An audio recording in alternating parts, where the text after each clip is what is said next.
అవసరం లేదు. మన దగ్గర ఉన్న 4-5 డాక్యుమెంట్స్ పెట్టుకొని హెల్మెట్ పెట్టుకుంటే మనం ఈజీగా కూడా ఎంత చెకప్ చేసినా కానీ వెళ్ళిపోవచ్చు. సో నేను ఒక 4 ఇయర్స్ వరకు సాఫ్ట్వేర్ ఇంజనీరింగ్ చేసినప్పుడు బైక్ మీదనే వెళ్తుండే. సో ఎప్పుడు పోలీస్ చెక్ అయినా కానీ డైరెక్ట్ తీసుకుపోయి బండి వాళ్ళ ముంగట ఆపి కూడా అన్ని డాక్యుమెంట్స్ చూపిస్తుంటే అదొక సాటిస్ఫాక్షన్ ఉంటుంది. సో మొత్తం అన్ని ఇన్సూరెన్సా ఇవో తీసుకో, లైసెన్సా తీసుకో, పొల్యూషన్ చెక్కా తీసుకో, ఆర్సీనా తీసుకో, హెల్మెటా ఇవో ఉంది చూడు అనేసి అంటే ఇక అన్నీ ఉంటే ఎల్లు బాబు అనేసి వాళ్ళు పంపించేస్తుండే. సో అదొక సాటిస్ఫాక్షన్ కూడా ఉంటుంది. మేము ఏం ఫైన్ కట్టకుండా మేము రూల్స్ అంతా కూడా పాటించేసి ముందుకెళ్ళినామని ఒక సాటిస్ఫాక్షన్ ఉంటుంది.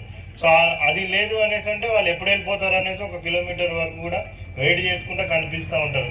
సో దయచేసి ఇక్కడ మీరు అందరు హెల్మెట్ వేసుకొని వచ్చినందుకు ధన్యవాదాలు తెలుపుతూ అందరికీ కూడా హెల్మెట్ వేసుకోవాలి, ట్రాఫిక్ రూల్స్ అందరు కూడా పాటించాలనేసి మీరు అందరు కూడా అందరికీ చెప్పి ఏదైతే మనం ఈ మంత్ మొత్తం ఈ రోడ్ సేఫ్టీ మంత్గా మనం చేస్తూ ఉన్నామో సో దీన్ని సక్సెస్ చేసినందుకు మీ అందరు కూడా కృతజ్ఞతలు తెలుపుతూ సో ఇదే స్ఫూర్తితోని సో మన మెదక్ జిల్లా మొత్తంలో కూడా ట్రాఫిక్ రూల్స్ అన్ని కూడా పాటించుకుంటూ హెల్మెట్స్ వేసుకుంటూ అన్ని డాక్యుమెంట్స్ మన దగ్గర అవైలబుల్గా పెట్టుకుంటూ సీట్ బెల్ట్ పెట్టుకుంటూ మన యాక్సిడెంట్స్ ఇప్పుడు కొద్దిగా తగ్గినాయి కంపేర్ టు లాస్ట్ ఇయర్.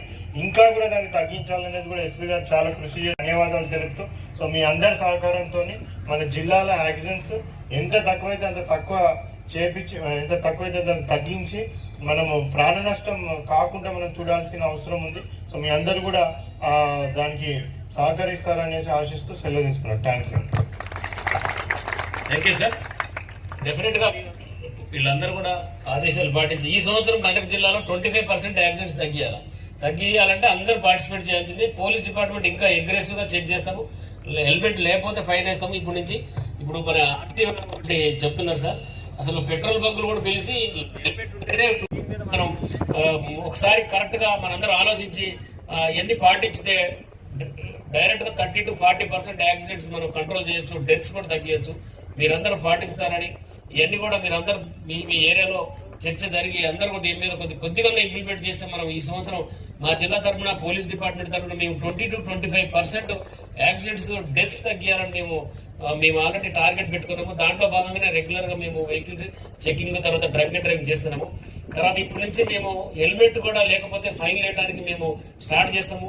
అవన్నీ కూడా మీరు గమనించి డెఫినెట్గా ప్రతి ఒక్కరు కూడా హెల్మెట్ ధరించి వాహనం నడపాల్సిందిగా కోరుతున్నాను. ఇప్పుడు ఇప్పుడు దాకా మనం ర్యాలీ చేసుకొని వచ్చినాము. దీని మీద మన కలెక్టర్ గారు మీతో మాట్లాడతారు. సందర్భంగా ఈరోజు మెదక్ పట్టణంలో బైక్ ర్యాలీ ఐడిఓసి నుంచి వెల్కమ్ బోర్డు నుంచి ఐడిఓసి